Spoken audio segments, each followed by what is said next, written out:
ইরানের প্রতিরক্ষা মন্ত্রী তিনি এই মুহূর্তে সফরে আছেন চীনে, এবং চীন থেকে তিনি বড় রকম অস্ত্র কেনার চুক্তি করতে গেছেন এমনটি বলা হচ্ছে আন্তর্জাতিক গণমাধ্যমগুলোতে।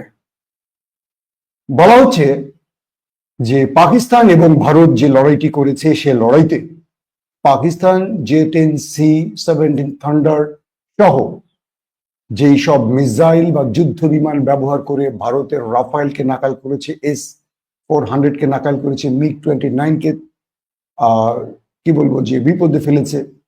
তো সবকিছু এই মুহূর্তে পৃথিবীর কাছে খুব তরতাজা। ইরান দখলদারদের সাথে এই লড়াইতে বুঝে গেছে যে তাদের আকাশ প্রতিরক্ষা সিস্টেম এবং যুদ্ধ বিমানের ক্ষেত্রে তাদের যথেষ্ট দুর্বলতা রয়েছে, এবং ইরান যুদ্ধবিরতির প্রথম দিনই চলে গেছে চীনের কাছে, এবং তারা কিছুটা রাশিয়ার প্রতি নাখোশ, কারণ রাশিয়াকে তারা অর্থ দিয়েও Su-35 এখনো পায়নি। বলছে রাশিয়া খুব ধীর গতিতে তাদের চালান হ্যান্ড ওভারের দিকে যাচ্ছে। এটি ইরানের কি বলবো যে তাদের প্রতি অসন্তুষ্টি প্রকাশের খবর পাওয়া গেছে। আর যে বিষয়টি আসছে সেটি হলো এবার চীন থেকে আকাশ প্রতিরক্ষা নেবে ইরান, যুদ্ধ বিমান নেবে ইরান, মিসাইলও নেবে তারা।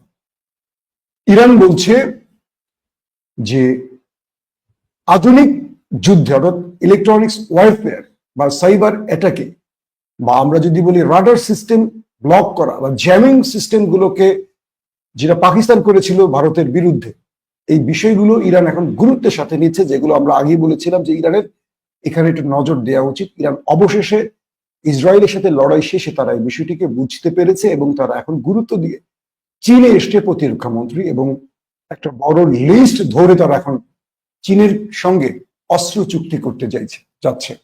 বলা হচ্ছে চীন নতুন প্রযুক্তি অর্থাৎ ইসরায়েল বা আমেরিকাকে মোকাবেলা করার সক্ষমতা আছে এমন অস্ত্র দিতে যাচ্ছে এবার চীন ইরানকে। তো চীনের পঞ্চম প্রজন্মের যুদ্ধ বিমান, পঞ্চম প্রজন্মের আকাশ প্রতিরক্ষা সিস্টেম গুলো খুব বিশ্বে সমাদৃত হয়েছে পাকিস্তানের কারণে।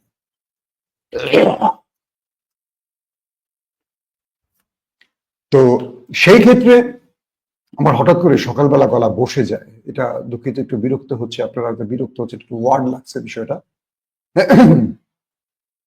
তো চীন এই পঞ্চম প্রজন্মের যুদ্ধ বিমান আকাশ প্রতিরক্ষার সিস্টেম গুলো এখন দিবে ইরানকে, যাতে ইরান জানে যে শিগগিরই দখলদারদের সাথে তাদের আরেকটা লড়াই বাঁধতে যাচ্ছে।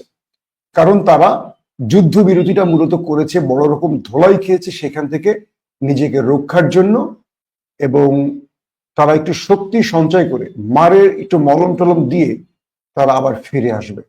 তো সেই ক্ষেত্রে ইরান এই অল্প সময়ের মধ্যে যতটুকু দ্রুত সম্ভব পারা যায় চীনের কাছ থেকে এই অস্ত্রগুলো নেবে, এবং বলা হচ্ছে যে চীনও ইরানকে সব রকম প্রযুক্তি বা অস্ত্র দিতে প্রস্তুত। এখন এই প্রযুক্তির মধ্যে আমি বলে দিয়েছি যে তারা যুদ্ধ বিমান নিচ্ছে, তারা আকাশ প্রতিরক্ষা সিস্টেম নিচ্ছে, এবং শত্রুর সিস্টেমকে জ্যামিং করার জন্য ওয়ারফেয়ার সিস্টেম, যেটাকে বলি ইলেকট্রনিক্স ওয়ারফেয়ার, এই প্রযুক্তিগুলো এখন চীন দিচ্ছে ইরানকে। গেল এটি।